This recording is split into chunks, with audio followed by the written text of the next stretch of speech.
इस देश को नौकरी मांगने वालों से ज्यादा नौकरी देने वालों की जरूरत है। ऐसे बहुत सारी रिसर्चेस हुई हैं जहां पे ये निकल करके आया है कि 50 से 60% जो इंजीनियरिंग कॉलेजेस से इंजीनियर्स निकलते हैं दे आर अनएम्प्लॉयबल। ये है बेरोजगारी के कारण लोग लिखे पढ़े रहे तो भी युवाओं को आज नौकरी नहीं मिल रही। भारत में बेरोजगारी दर 7.8% से बढ़कर 8.11% हो गया है। रिजल्ट क्लियर करा दो, ये सरकार से उम्मीद है बेरोजगार की, अपना हक तो लेके रहेंगे साहब।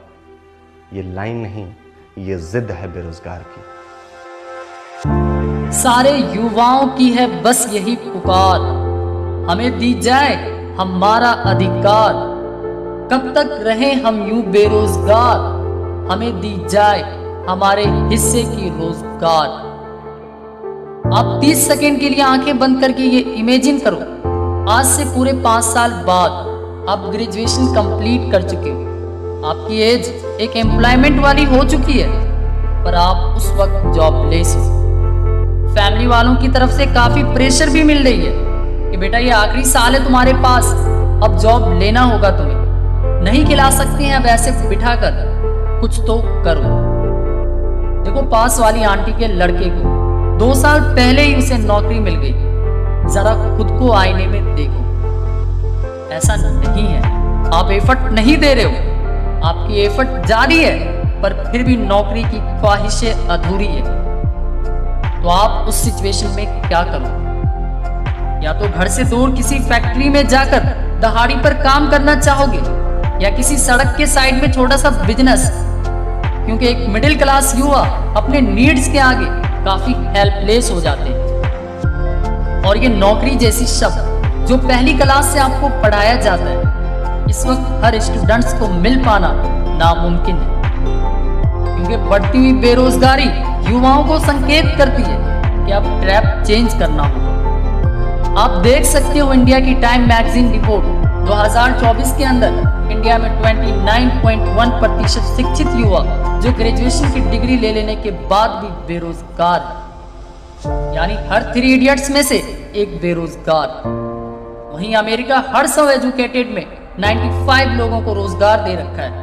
वहीं जापान में मार्च 2024 के अनुसार केवल 2.6% लोग ही बेरोजगार हैं। तो क्या हमारी बढ़ती हुई बेरोजगारी का श्रेय केवल यहाँ की पॉलिटिक्स एंड पॉपुलेशंस को ही जाती है? तो जवाब है हाँ, क्योंकि बेरोजगारी बढ़ने की 50% क्रेडिट यहाँ की पॉलिटिक्स एंड पॉपुलेशंस को जाती है, तो वहीं 50% क्रेडिट हमारी एजुकेशन सिस्टम को आती है। यहाँ हर इलेक्शन से पहले भारत के विभिन्न राज्यों के नेता पब्लिकली अनाउंस करते हैं कि हमें एक बार मौका दिया जाए, हम अपने राज्य के लाखों करोड़ों बेरोजगार युवाओं को रोजगार देंगे। पर क्या ये वादा 100% पूरा हो पाता है? जवाब है नहीं। वहीं यहाँ की पॉपुलेशन हर साल 0.68% की रफ्तार में बढ़ती जा रही है, यानी यहाँ की जनसंख्या की रफ्तार पर ईयर 1.10 करोड़ से भी ज्यादा है। अब सवाल आता है हमारी एजुकेशन सिस्टम पर, तो इनका भी बेरोजगारी में काफी बड़ा योगदान है, क्योंकि हमारी एजुकेशन सिस्टम हमें physics, chemistry, bio, math, Hindi, English, history, geography, economics जैसे सब्जेक्ट को पढ़ाकर केवल एक पर्पस निकालती है, नौकरी। हमारे पेरेंट्स, हमारी सोसाइटी, हमारे टीचर्स हमें पहली क्लास से ही कहते हैं अगर अच्छे से पढ़ोगे तभी नौकरी मिलेगी, पर कभी ये नहीं कहते कि अगर अच्छे से अपने आप पर ध्यान दोगे तो एक दिन अपने महान लक्ष्य पूरा कर पाओगे। फिर चाहे वो लक्ष्य 3 इडियट्स के फरहान की तरह इंजीनियरिंग छोड़ फोटोग्राफर बनना हो, या फिर डॉक्टर विकास दिव्या कीर्ति सर की तरह आईएएस की नौकरी छोड़ दृष्टि का निर्माण करना ही क्यों ना हो। हाँ, ये सच है, एक नौकरी मिडिल क्लास फैमिली की एक्सपेक्टेशन और नीड्स होती है, पर यह भी गलत है एक नौकरी पर अपनी सक्सेस की सीमा को दी एंड कर देना, क्योंकि महान लोग कहते हैं success is not a job, success is that which transforms your past and your struggle into a bright future। वो चाहे फिर बिजनेस, ड्रीम जॉब्स, स्पोर्ट्स या सोशल मीडिया पर फैंस बनाकर ही क्यों न मिले। अभी इस वक्त हर स्टूडेंट्स को करंट पढ़ने की जरूरत है, केवल किताबी कीड़े बनकर आप 10,000 वैकेंसी वाले एग्जाम में बैठकर लाखों स्टूडेंट से फाइट कर सकते हो, पर कामयाबी की रियलिटी से रूबरू नहीं हो सकते। जानना होगा आपको एजुकेशन के अलावा भी ऐसी क्या क्या एलिजिबिलिटी है आपके अंदर कि आप किसी दूसरे फील्ड में भी एक बेस्ट कैरियर बना सकते हो। अब आप कहोगे कि सर महान लोग तो कहते हैं एक लक्ष्य रखो जीवन में और उसे पाने में जी जान लगा दो।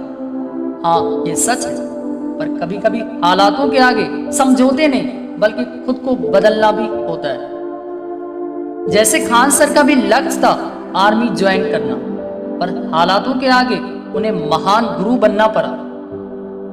अब्दुल कलाम जी एयरफोर्स में जाने के लिए दिन रात मेहनत किया करते थे, पर हालातों के आगे उन्हें महान साइंटिस्ट बनना पड़ा। देखो दोस्त, अगर 10 सीटों पर 100 लोग भी फाइट करते हैं तो बाकी के 90 लोगों को रोजगार मिल पाने में 10 साल लग सकते हैं, और इसकी कोई सियोरिटी नहीं है कि अगले एग्जाम में जो 10 लोग सिलेक्ट होंगे वो इन्हीं 90 लोगों में से होंगे। देखो, ग्रेजुएशन के बाद 10 साल तो क्या 2-3 साल भी एक स्टूडेंट्स के लिए काफी मायने रखता है। कितने स्टूडेंट्स इसी एज में बेरोजगारी के कारण रॉन्ग एक्शन की तरफ भी जाने लगते हैं। इसलिए दोस्त, इससे पहले की परिस्थितियां आपको तमाचा मारे, आपके पास एक ऑप्शन होनी चाहिए, एक बेहतर स्किल्स होनी चाहिए जो गंभीर परिस्थितियों में भी आपका साथी बन खड़ा हो। क्योंकि दुनिया मतलबी है, हमेशा अपना फायदा ढूंढती है, इसलिए आप भी अपना फायदा देखो। और आपको अपना फायदा YouTube पर वीडियोस देखने से या इंस्टा पर रील स्क्रॉल करने से नहीं मिलेगा, बल्कि इन प्लेटफॉर्म पर अपनी स्किल्स को क्रिएट करने से मिलेगा। वीडियो के लास्ट में यही कहूंगा कि आप हर दिन मिनिमम 30 मिनट करंट अपडेट जानने की कोशिश करो, वरना कुएं की मेढक सा सीमित जिंदगी ही जी पाओगे।